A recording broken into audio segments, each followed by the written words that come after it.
Akala mo ba ang taba ng katawan ay isang kalaban na kailangang ubusin? Sa totoo lang, ang taba sa iyong katawan ay ang mismong baluti ng kaligtasan na magpapasiya kung ikaw ay isang mandirigma, survivor o makina ng bilis. Ngayon, samahan mo ako upang alamin kung para saan ini-optimize ang iyong katawan. 1. Level ng heavy tank. Kapag ang taba ay panangga ng kaligtasan, mahigit 33% taba ng katawan. Isipin mo na lang si A na nagpapalutang-lutang sa nagyeyelong karagatan matapos ang isang aksidente sa barko. Sa antas ng taba na higit sa 41%, ang katawan ni A ay hindi na pabigat kundi nagiging isang malaking imbakan ng enerhiya na makatutulong kay A na mabuhay ng maraming buwan kahit walang pagkain.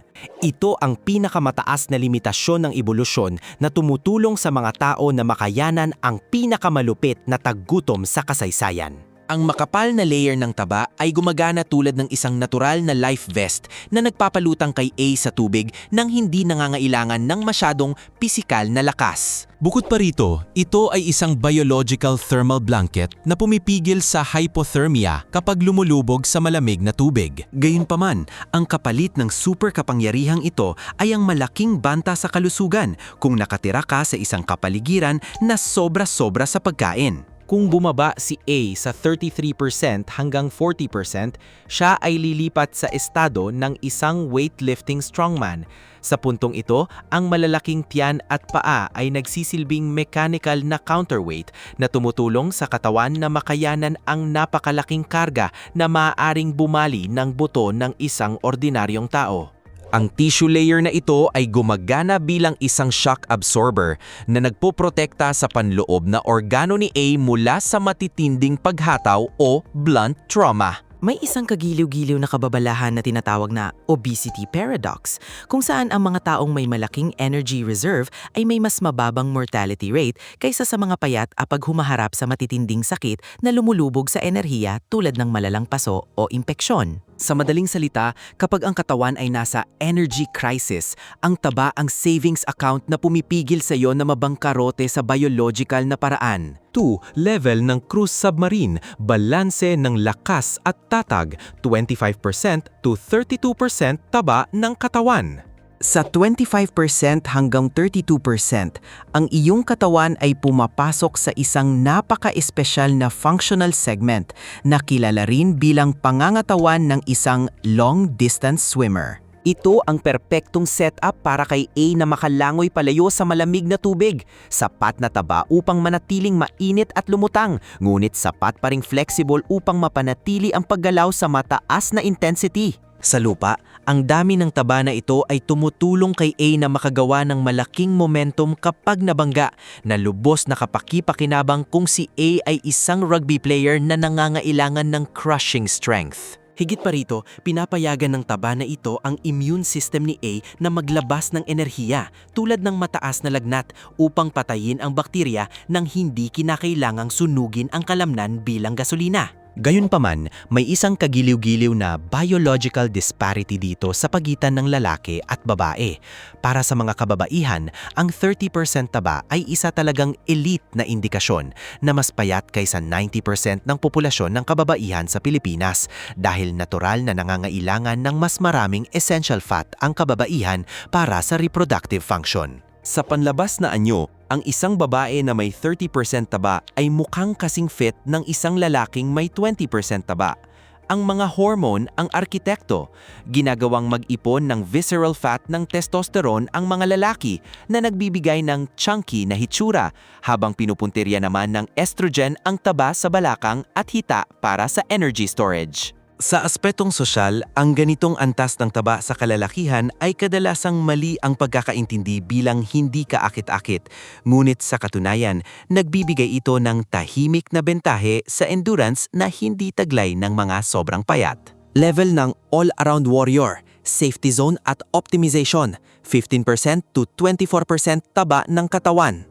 Kung lalaki ka at nasa 19% hanggang 24% ang taba mo, binabati kita dahil nakarating ka sa pinaka-ideal na safety zone ng kalikasan. Naunawaan na ng iyong katawan na walang panganib na mamatay sa gutom, kaya malaya na itong mamuhunan ng enerhiya sa reproductive function, pagkukumpuni ng cell at pagpapanatili ng kalinawan ng pag-iisip. Ito ang antas kung saan umaabot sa rurok ang natural na testosterone, hindi napipigilan ng sobrang pagdadayet at hindi rin nako-convert sa estrogen dahil sa labis na taba. Maari mong isipin na mukha kang ordinaryo, ngunit ipinapakita ng istatistika na kabilang ka sa 12% ng kalalakihan na may pinakamagandang pangangatawan sa modernong lipunan.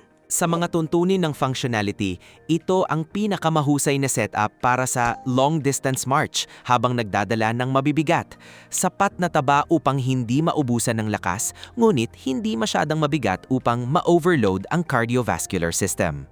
Sa isang survival scenario kung saan kailangang mag-hike sa gubat, malalampasan ni A sa antas na ito ang parehong sobrang payat na tao, ubos ang enerhiya, at ang mataba na tao, mabagal kumilos. Kapag bumaba ka sa 15% hanggang 18%, lilipat ka sa mode ng climber o parkour athlete. Naabot ng ratio na lakas sa timbang ang pinakamainam na antas na ginagawang madali para sa iyo ang buhatin ang sarili mong katawan. Ang pinakamalaking bentahe dito ay ang kakayahang magpalamig dahil ang manipis na layer ng taba ay nagpapahintulot sa init mula sa kalamnan na mabilis na lumabas, na lubhang kapaki-pakinabang kapag malakas na nag-eehersisyo sa mainit na kapaligiran. Ito ang perpektong biological setup para sa mga sitwasyon na nangangailangan ng tuloy-tuloy na sumasabog na reaksyon nang hindi nag-overheat. 4. Level ng Formula 1 Supercar. Mataas na performance ngunit magastos ang pagme-maintain. Wala pang 14%